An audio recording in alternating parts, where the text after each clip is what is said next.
है प्रभु, हम प्रार्थना करते हैं, सुनने वाला कान समझने वाला मन दीजिएगा और आपका वचन हमारे जीवन में कार्य करके सौ गुना फल प्रभु आपकी महिमा के लिए यीशु के नाम से आमीन आमीन। ये समय वचन में हम देखेंगे और वचन में हम देखते हैं इब्रानियों 4 अध्याय और 16 वचन। इब्रानियों 4 अध्याय 16 वचन कहता है, हालेलुया, प्रेज़ गॉड।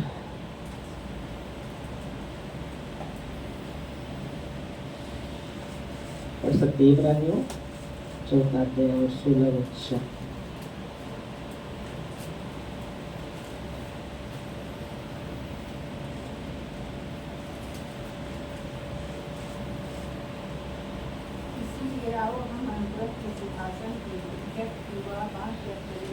कि हम पर दया हो और वह अनुग्रह पाया तो आवश्यकता के समय हमारी सहायता करें। आमीन। तो यह वचन कहता है, इसलिए आओ हम उस अनुग्रह के सिंहासन के निकट युवा बांध कर चले कि हम पर दया हो। ओके, तो यह वचन कहता है, इसलिए आओ हम उस अनुग्रह के सिंहासन के पास युवा बांध कर चले कि हम पर दया हो। आमीन, हालेलुया। उस अनुग्रह के सिंहासन के पास युवा बांधते हुए हम चले ताकि हम पर दया हो। Praise God. उस अनुग्रह का सिंहासन जो परमेश्वर का जो सिंहासन है, जो अनुग्रह का सिंहासन है, तो उसके पास हम कैसे आए। यह वचन कहता है कि आओ हम उस अनुग्रह के सिंहासन के पास युवा बांधते हुए आए ताकि हम पर दया हो। आमीन। उस अनुग्रह के सिंहासन के पास हम कैसे आए, युवा बांधते हुए। Hallelujah, praise Lord. युवा बांधते हुए उस अनुग्रह के सिंहासन के पास हम आए। हालेलुया, प्रेज़ गॉड, परमेश्वर को महिमा। उस अनुग्रह के सिंहासन के पास हम युवा बांध कर आए ताकि हम पर दया हो। आमीन, हम पर दया हो। उस अनुग्रह के सिंहासन के पास हम युवा बांधते हुए आए। तो यह वचन कहता है, उस अनुग्रह के सिंहासन के पास जब हम आते हैं, कैसे हमें आना है, युवा बांधते हुए। बाइबल के पुराने नियम में आप देखेंगे तो प्रभु की उपस्थिति मंदिर में रहते थे और साल में एक ही बार जो याजक रहता था वो ही अंदर प्रवेश करता था। बाकी लोगों को प्रभु की उपस्थिति में वो नहीं जा सकते थे, परम स्थान में वो कोई जा नहीं सकता था। और सब लोगों के पाप बलिदान के लिए सिर्फ साल में एक बार याजक वो मंदिर में जाकर वो वेदी के पास वो बलिदान चढ़ाता था। और उसके भी अंदर कुछ रहता, कमी घटी या कुछ पाप रहता, तो वही वो प्रभु की उपस्थिति में ही वो ये हो जाता था।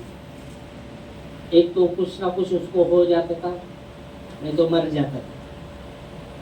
मतलब इसमें परमेश्वर की जो स्थान है, वो वचन कहता है कि वहाँ परमेश्वर की उपस्थिति रहती थी। साल में एक ही बार और साल में एक ही बार जाने का होता था और किसी को एंट्री नहीं था, सिर्फ याजक ही जा सकता था और बाकी लोग बाहर उसका राह देखते थे। याजक जब अंदर जो भी चढ़ाओ, जो भी भेंट चढ़ाकर जब आता था तब पता चलता था। बाइबल कहती है, जकरिया जो याजक था जब धूप जलाने के लिए वेदी के पास चला जाता है, वचन कहता है वहाँ परमेश्वर का दूत प्रकट होता है और उसको कहता है, जकरिया तेरी प्रार्थना सुनी गई है और तेरी पत्नी को बच्चा होगा। तो वहाँ वचन कहता है, जकरिया बूढ़ा हुआ था, वो बच्चा नहीं था, वो प्रार्थना करता था। और जब परमेश्वर का वचन उसके पास आया, दूत बताने लगा, तो वो अपने आप को देखता है, अपनी पत्नी को देखता है और ये कैसा हो सकता है बोलता है। तो वचन कहता है, परमेश्वर का दूत जो जब्राइल कहता है, मैं परमेश्वर का दूत जब्राइल, जिस परमेश्वर का वचन समय पर पूरा होता है, उसने मुझे भेजा है। उस पर तूने संदेह किया, इसलिए तू अब जब तक तुझे लड़का ना हो तब तक तू गूंगा हो जाएगा। और बाइबल कहते उसी समय वो गूंगा हो गए और राह देख रहे थे, लोग बहुत राह देख रहे थे और उनको पता चला कि आने में बहुत देर हुआ है वो याजक को। तो इनको पता चला है कि कुछ ना कुछ परमेश्वर के स्थान में कुछ ना कुछ हुआ है, इसको दर्शन कुछ हुआ है। और जब वो आया इशारे से बात करने लगा, मुंह भी नहीं, गूंगा हो गया, वो गूंगा हो गया। और जब तक बाइबल कहती जब तक उसको लड़का नहीं हुआ तब तक वो बोलना नहीं। क्योंकि परमेश्वर की स्थान जो था वो वहाँ आप देखेंगे एकदम परम पवित्र स्थान में किसी को प्रवेश नहीं था, सिर्फ याजक को ही प्रवेश था। पर आज हम देखते जब यीशु मसीह ने कहा पूरा हुआ, और बाइबल कहते यीशु मसीह के वो पीछे से वो पर्दा ऊपर से नीचे तक फटा, वो पवित्र स्थान सबके लिए खोला गया है। आमीन। वो पवित्र स्थान सबके लिए खोला गया है।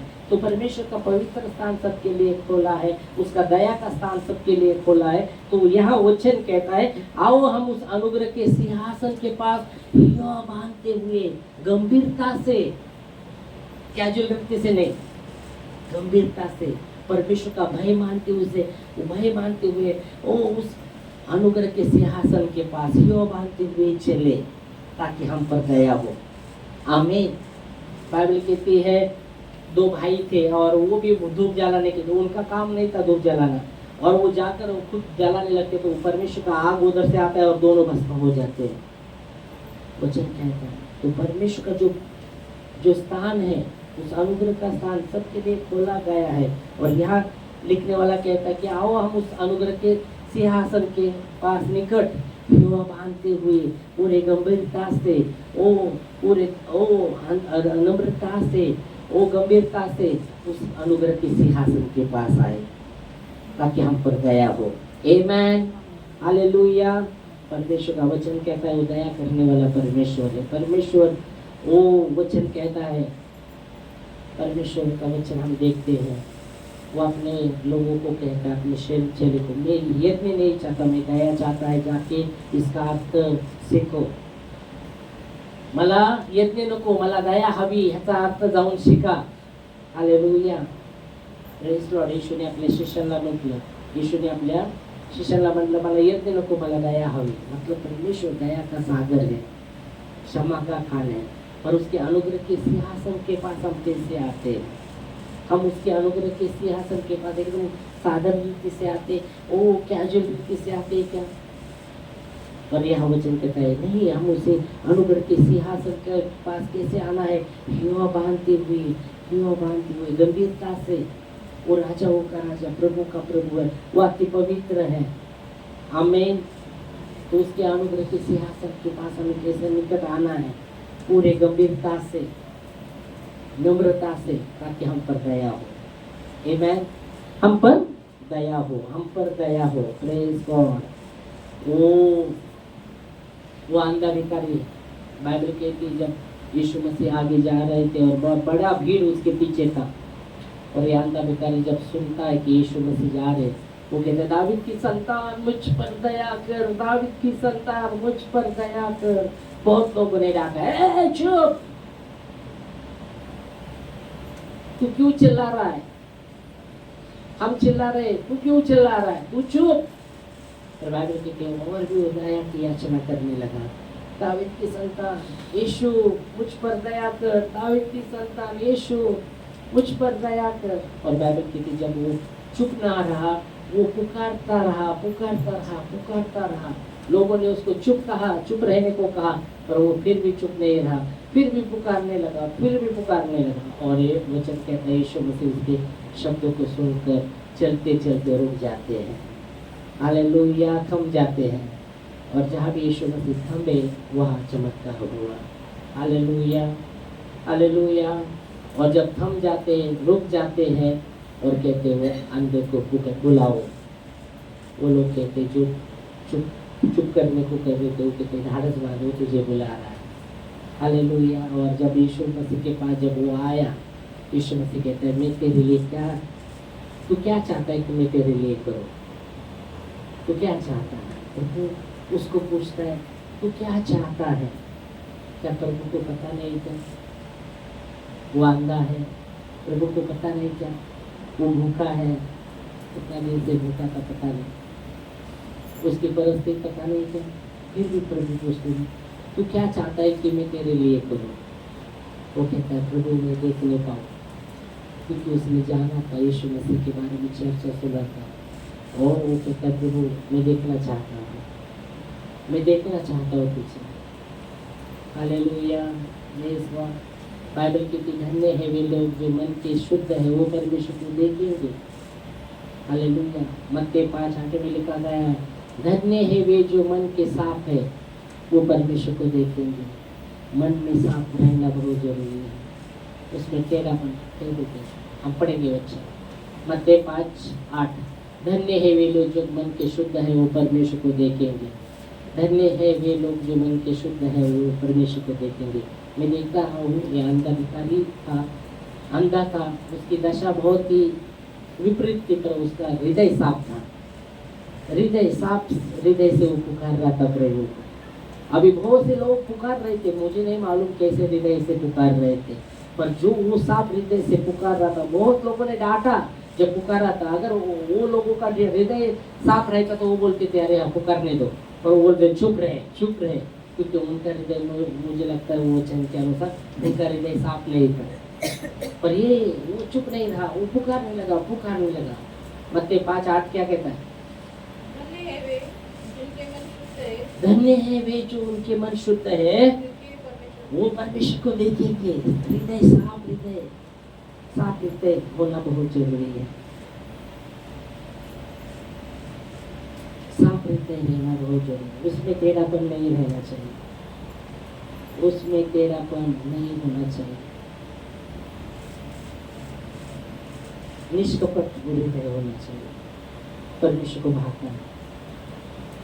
बाइबल कहती है, हम देखिए यीशु मसीह कहता है, उदाहरण यीशु ने दिया कि धनवानों को परमेश्वर के राज्य में प्रवेश करना कैसा कितना कठिन है। तो उदाहरण क्या दिया यीशु मसीह ने? सुई और ऊंट का।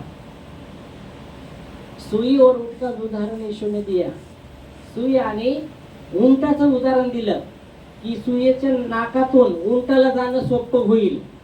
आता उंट किती मोठा आहे आणि सुईचं जे बिळ असतं नाक म्हणजे बनलेलं आहे ते किती छोटं असतं, त्याच्यातून उंट जाऊ शकतो का? वो जा सकता है क्या? पर उदाहरण यीशु मसीह ने लिया, इतना आसान है कि उंट को उस सुई के नथने से जाना वो आसान होगा, पर धनवान को इतना मुश्किल होगा। मतलब जिनके हृदय साफ नहीं है उनके लिए।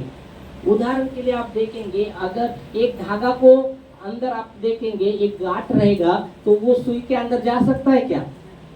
क्यों नहीं जा सकता? गांठ है, वो धागे को गांठ है, तो वो आसान जा ही नहीं सकता। पर वही धागा अगर उसको गांठ नहीं, आराम से जा सकता है। तो वैसे ही यह वचन कहता है, धन्य है वे लोग जो मन के साफ है, वो परमेश्वर को देखेंगे। हालेलुया। और यहाँ वचन कहते उस अनुग्रह के सिंहासन के पास हमें हिया बांधते हुए पूरी नम्रता के साथ उस अनुग्रह के सिंहासन के निकट हिया बांधते हुए चले, ताकि हम पर अनुग्रह हो, वो हम पर दया हो, हम पर दया हो। हालेलुया। Praise Lord. उस अनुग्रह के सिंहासन के पास, उस दया के सिंहासन के पास हमें कैसे आना है। इसलिए मैंने पुराना नियम से बताया कि उस समय इतना गंभीर, इतने लोग, इतना कोई किसको प्रवेश नहीं था, पर आज वो पवित्र स्थान हर एक के लिए खोला गया है। यीशु के लहू के द्वारा हम आसानी से वो पवित्र स्थान में जा सकते हैं। हालेलुया। पर हमें कैसे उसे उस स्थान पर जब हम आ रहे, कैसे अनुग्रह के दया के सिंहासन पर, दया के सिंहासन के पास निकट कैसे हमें आना है। यहाँ इब्रानियों में लिखने वाला कहता है, उसके दया के सिंहासन के पास कैसे, उसके निकट कैसे आए? हिया बांधते हुए, गंभीरता से, भय मानते हुए, परमेश्वर का भय मानते हुए।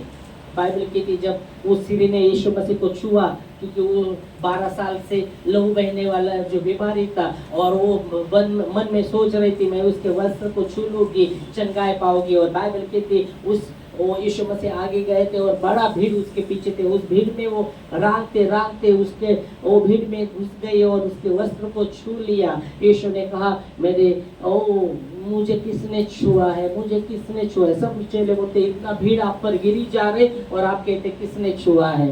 और बाइबल कहती जब उसने छुआ तुरंत उसका लहू बहना बंद हो गया, वो चंगे हो गए, शरीर में चंगे हो गए।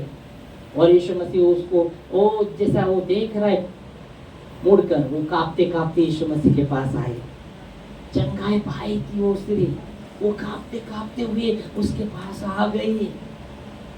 चंगाई हुई थी वो, पर वो कांपते कांपते अपने शरीर को कांपते कांपते प्रभु के पास आ गई और उसने बताया मेरी कैसी भलाई हुई। मैंने प्रभु आपके वस्त्र को छू लिया है और मैं चंगी हो गई। यीशु ने कहा पुत्री तेरे विश्वास ने तुझे चंगा किया है, खुशहाल से जा, शांति से जा और इस पीड़ा से बचे रहे। हालेलुया। पर बाइबल की थी वो कांपते कांपते पहले जब आई वचन कहता वो रांगते रांगते हुए यीशु मसीह के पीछे आई थी। रांगना, घुटनों पर आना, ये नम्रता का प्रतीक है। घुटनों पर आना ये नम्रता का प्रतीक है, समर्पण का प्रतीक है। Hallelujah, praise Lord. घुटनों पर आना वो नम्रता का प्रतीक है, समर्पण का प्रतीक है। वो वैसे घुटनों में आकर उस भीड़ से अंदर घुसी थी और उसके वस्त्र को छुए लाता और चंगे हो गए थे। दूसरी बार जब वो कांपते कांपते आई, गंभीरता से वो पूरे गंभीरता से कांपते कांपते वो चंगी हो चुकी थी, पर कांपते कांपते वो कांप रहे थे, उसका शरीर कांप रहा था। और वो आकर कहती है, वो जब यीशु मसीह देखता है और कहती है प्रभु ऐसा ऐसा मेरे साथ हुआ है। उसने जो भी उसके साथ हुआ था सबके सामने बता दिया, सब लोगों के सामने उसने बता दिया। हालेलुया। ऐसा मेरा परिस्थिति था और मैंने जब प्रभु को छुआ मैं चंगी हो गई। यीशु मसीह कहते पुत्र तेरे विश्वास ने तुझे चंगा किया, शांति से जा, तुझे शांति से तू जा और इस पीड़ा से बचे रहे। आमीन। इसलिए यह वचन कहता है उसके अनुग्रह के सिंहासन के निकट हम हियो बांधते हुए आए, हियो बांधते हुए चले, हियो बांधते हुए चले। आमीन, हालेलुया। हियो बांधते हुए चले कि हम पर दया हो और आगे और वो अनुग्रह पाए जो आवश्यकता के समय हमारी सहायता करे। वो अनुग्रह पाए उसके सिंहासन के पास। जब हम हियो बांधते हुए दया के सिंहासन के पास हियो बांधते हुए आते हैं तो आवश्यकता के समय वो अनुग्रह हमें देगा। जो हम इसलिए पौलुस ने कहा प्रभु तेरा अनुग्रह मेरे लिए काफी है। उसको पता है आवश्यकता के समय वो अनुग्रह मुझे देगा। क्यों? उसके सिंहासन के निकट कैसे आया हूं मैं? पूरे हियो बांधते हुए उसके सिंहासन के पास आया हूँ, उसके दया के सिंहासन के पास वो गंभीरता से मैं आया हूँ। गंभीरता से, क्या चुनौती से नहीं, पर गंभीरता से। उसके सिंहासन के पास, दया के सिंहासन के पास गंभीरता से, नम्रता से मैं आया हूँ। और वचन कहता है आवश्यकता के समय वो अनुग्रह हम पाए जो हमारी सहायता कर सकता है। तो वो पौलुस ने जान लिया था और इसलिए वो कहता है प्रभु का अनुग्रह मेरे लिए काफी है। जब भी मैं निर्बल होता हूँ तभी प्रभु का अनुग्रह, उसका सामर्थ्य मुझ में काम करेगा। कि आवश्यकता के समय में जब निर्बल हो परमेश्वर मुझे सामर्थ्य देगा। आवश्यकता के समय में जब वो निर्बल हो परमेश्वर मुझे सहाय करेगा। आमीन। और इसलिए उसने वो बोलता है प्रभु ने कहा मेरा अनुग्रह तेरे लिए काफी है। आमीन। तो हम जब प्रभु के सिंहासन के पास, उसके निकट अनुग्रह के सिंहासन के पास कैसे हम आते हैं, कितने गंभीरता से आते पता नहीं मुझे।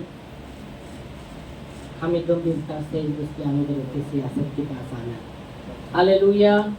मैंने 2 बातें वो औरत के जीवन से बताई। क्या बताया? वो घुटनों पे जब चल रही थी, वो घुटनों पर चलना, एक ने बोला नम्रता को दर्शाता है घुटनों पर आना।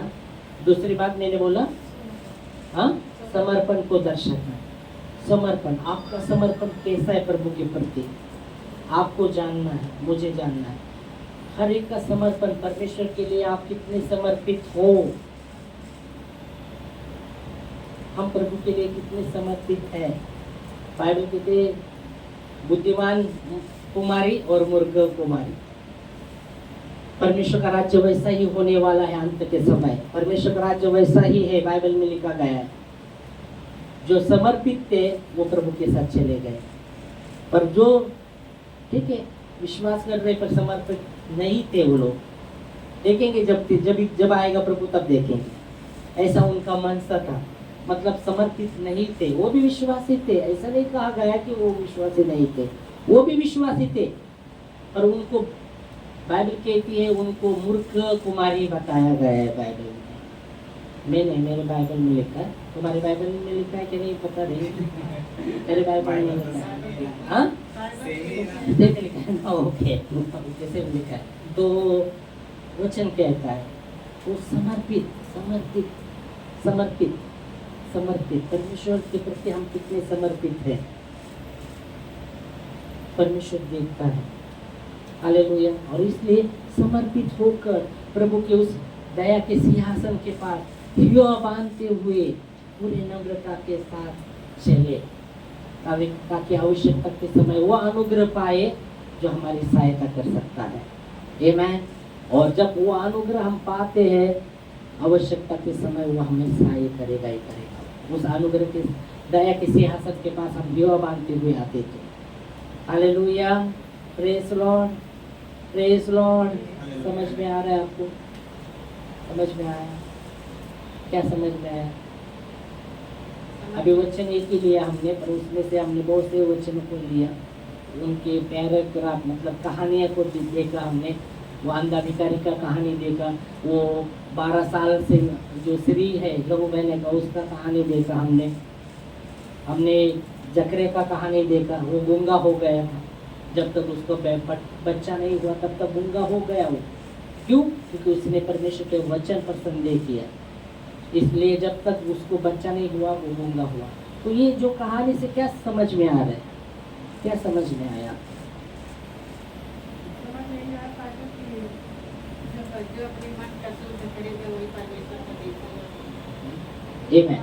हाँ, साफ हृदय रखिएगा, साफ हृदय। हृदय में कुछ टेढ़ा बेड़ा मत रखो, साफ हृदय। इसलिए मैं बोला यीशु मसीह ने कहा परमेश्वर के राज्य में प्रवेश धनवानों को प्रवेश करना कितना मुश्किल है। उदाहरण उसने सुई और ऊंट का दिया कि सुई से बिल से उससे ऊंट को जाना आसान होगा, और धनवान को परमेश्वर के राज्य में प्रवेश करना बहुत ही मुश्किल है। क्यों? उनका हृदय साफ नहीं है। इसलिए हमने देखा था कि धागे को अगर गांठ रहेगा तो वो सुई में नहीं जा सकता, सुई में ऐसे से वो ये नहीं हो सकता क्योंकि गांठ है। पर वो अगर धागा साफ है मतलब उसको कुछ गांठ नहीं, आसानी से हो जा सकता है। हालेलुया। और हमने देखा वो अंधा भिखारी का विषय में हम जब देखते हैं उसके जीवन से क्या सीखने को मिला, उसका हृदय साफ था। इसलिए जब वो पुकार रहा था, जो दूसरे भी लोग पुकार रहे थे यीशु मसीह के, पर हृदय साफ नहीं था। जब ये पुकारने लगा तो ये लोग, वो जो हृदय साफ नहीं था वो चिल्लाने लगे, अरे चुप, क्यों चिल्ला रहा है? और इसका हृदय साफ था और इसलिए वो पुकार रहा था, दावीद की संतान मुझ पर दया कर, दावीद की संतान मुझ पर दया कर। हालेलुया। और हमने देखा था मत्ती 5:8 में, धन्य है वे जो मन के शुद्ध है, वो परमेश्वर को देखेंगे। और जब उसको प्रभु के पास लाया गया तो यीशु मसीह कहते हैं, मैं क्या करूं तुझे, तेरे लिए क्या करना, तू क्या चाहता है मैं तेरे लिए करूं? यीशु मसीह कहता है मैं देख नहीं पाऊँ, मैं देख पाऊँ। और वो देखने लगा। यीशु मसीह कहता है ठीक है मेरी भी इच्छा है तू देख, क्योंकि हृदय साफ था उसका। हालेलुया। और वो देखने लगा। और बाइबल की वो प्रभु की प्रशंसा करते हुए जब वो देखने लगा प्रभु के पीछे हो लिया। हालेलुया। Praise Lord. उसके जीवन से वो सीखने को मिला। और उस 12 साल से लहू बहने से ऐसे के जीवन से क्या सीखने को मिला? हाँ, चंगे हो गए तो क्या सीखने को मिला? आत्मविश्वास से उसके पास गई। आत्मविश्वास से वो सोच रहे थे इसके वस्त्र को छू लूंगी मैं चंगी हो जाऊंगी, वो वस्त्र को छू लूंगी मैं चंगी हो जाऊंगी। ओके ओके, वो सोच रही थी। और बाइबल की भीड़ में से वो रांगते हुए बच्चे जैसा रांगते हुए गए। यीशु मसीह कहता है बच्चों को मना मत करो, क्योंकि परमेश्वर का राज्य बच्चों के जैसा ही है।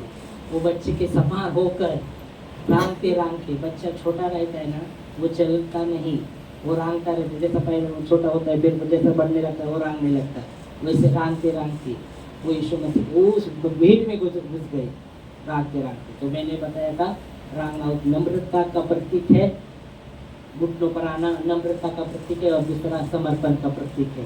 क्या हम समर्पित है परमेश्वर के प्रति में बोला? क्या पूरी रीति से समर्पित है? क्या हमारा समर्पण अधूरा है? अगर हमारा समर्पण अधूरा है, कभी ऐसे कभी वैसे, कभी ऐसे कभी वैसे, शैतान आया, प्रभु बचा, शैतान आया, धपाधप मार रहा है। यीशु मसीह को देखा, शैतान भाग गया। फिर बाद में शैतान आया, धपाधप। दूसरे दिन भी शैतान आया, फिर मारने लगा, प्रभु बचा, शैतान आया। फिर यीशु मसीह कमरे से आया, शैतान ने देखा, भाग गया। इतना पिटाई। दूसरे दिन भी, तीसरे दिन भी फिर शैतान आया। समर्पण को दर्शाता है। आपका समर्पण कैसा है? और बाइबल कहती जब वो उसको नींद नहीं आया, 3 दिन मार खा के बहुत पीटा था, नींद नहीं आ रहा था, वो कहता शैतान कैसा आ रहा है? प्रभु को घर में तो ला के रखा, 3 कमरा देखा है, एक मेरा लिए रखा है मैंने कमरा, 3 कमरे में यीशु मसीह है, एक कमरा मेरे लिए रखा है मैंने। अच्छा, और शैतान आता है मार कर, प्रभु ऐसा क्यों? यीशु मसीह कहता है 3 कमरे दिए, एक तो नहीं ना दिया, चार उसको देंगे तो मेरा क्या तेरा? तो बाद में दे देते चावल, सब तेरा, सब तेरा है। और फिर उस रात में बजने लगता है, वो तो कौन है, कौन है, कौन है? वो कड़ी के पास जाता है, यीशु मसीह पीछे से बोलता है तू छोड़, तू मत, ये मेरा घर है ना, मैं खोलूंगा। और जब वो खोलते कोई नहीं रहे। हालेलुया। समर्पण, आपका समर्पण कैसा है परमेश्वर के प्रति? अगर आप संघर्ष कर रहे, बार बार संघर्ष कर रहे, प्रॉब्लम बार बार आपके जीवन में, हमारे जीवन में, तो समर्पण का किधर ना किधर तो हम समर्पित का जीवन नहीं जी रहे। प्रॉब्लम हमारे अंदर है, वो प्रॉब्लम परमेश्वर के अंदर नहीं, हमारे अंदर प्रॉब्लम है। हमें अपने आप को जांचना पड़ेगा, हमें अपने आप को जांचना पड़ेगा। हालेलुया। कोई क्षेत्र अगर आपने प्रभु को नहीं समर्पित किए, हमने नहीं किए, तो हमें समर्पित करना पड़ेगा। तभी उस संघर्ष पर हम जीत पाएंगे, तब तक नहीं पाएंगे। समझ में आ रहा? हालेलुया। किसी ने कहा, किसी सेवक ने कहा, जो गाली देता है ना कभी सक्सेस नहीं होगा। जो गाली मुंह से निकलता है ना कभी सक्सेस नहीं होगा, कितना भी प्रार्थना करो। हाँ, मैंने उसका से वो देख रहा था, वो बोल रहा था कोई गाली देता है ना कभी सक्सेस नहीं होगा वो। ओके, जो अपने मुंह से गाली देता है ना कितना भी प्रार्थना करो कभी सक्सेस नहीं होगा। तो इसका मतलब क्या? वो जो अगर गाली देने वाला व्यक्ति, वो उसको समर्पण करना पड़ेगा अपने जबान का, तभी वो सक्सेस हो जाएगा। प्रॉब्लम हम इधर है, आपका समर्पण कैसा है परमेश्वर के प्रति? तो हमें समर्पित होना बहुत जरूरी, क्योंकि वो उस स्त्री के जीवन से वही देखते, वो नम्रता का प्रतीक है, घुटनों पर आना। दूसरी बात समर्पण का प्रतीक है। Hallelujah, praise Lord. और फिर यीशु मसीह कहता है पुत्र तेरे विश्वास ने तुझे चंगा किया है, खुशहाल से जा और इस पीड़ा से बचे रहे। आमीन, हालेलुया। उसके पहले उसने बहुत सा दवाई में खर्चा, पैसा, सब जो भी था तो उसका सब कुछ चला गया था। बड़े बड़े डॉक्टर के पास गई थी वचन कहकर, मरकुस 5वां अध्याय 25 पढ़ेंगे ना, उसके पास जो भी पैसा जो भी था, बाइबल कहती बड़े बड़े डॉक्टर के पास गए थे, सब वैद्य के पास जाकर उसका सब कुछ खर्चा हुआ था और कुछ भी फर्क नहीं आया हुआ था। और बहुत ही रोगी हो गई थी, मालूम है आपको, बहुत ही रोगी हो गई थी। मैंने देखा है। एक व्यक्ति का ऑपरेशन, वो बता रहा था ऑपरेशन ऐसा पकड़ते, ऐसा फाड़ते, वैसा करते, ऐसा क्या दया नहीं, मैंने किसी भी घुसाते डॉक्टर, मालूम है क्या, वो बता रहा था। जब ऑपरेशन करते हैं कैसा भैया फाड़ा फाड़ी करते हो, क्योंकि उसके हाथ में रहते हैं, वो आराम से नहीं, अरे बाबा इसको दर्द हो जाएगा आराम से, कुछ नहीं कुछ नहीं, उसके हाथ में आप है ना, ऐसे नहीं। वो बता रहा था उसका ऑपरेशन हुआ ना, इसका उसका मांस है ना, इधर का मांस निकाल कर इधर तो लगाया था, बोला वो दिखा रहा था, बोला उस गए ना, गए उनके हाथ में ना, कैसे भी वो फाड़ फाड़ के पड़ के कुछ नहीं, ऐसे कर नहीं, जो भी उनका काम है वो करना, क्योंकि लिख के लिया रहता है, लिख के अपने आपके व्यक्ति हाथ में लिया रहता है। इसका मतलब ये नहीं, पर उनका जो भी काम है वो करेंगे वैसे, एकदम वो नहीं, क्योंकि हाथ में लिया। तो यहाँ आप देख सकते समर्पण को दर्शाता है, और हमारा परमेश्वर दयालु है। अगर आपने अपना समर्पित सही तरह प्रभु के हाथ में किया, मुझे नहीं लगता कि हम लज्जित खज्जित होंगे, क्योंकि वो दया का सागर है, क्षमा की खान है। आमेन। इस समय हम खड़े होंगे प्रार्थना में। प्रभु धन्यवाद आपके वचनों के लिए। इब्रानियों में लिखा गया है, इब्रानियों 4:16 में, कि उस अनुग्रह के सिंहासन के पास, उस दया के सिंहासन के पास हम हिवा बांधते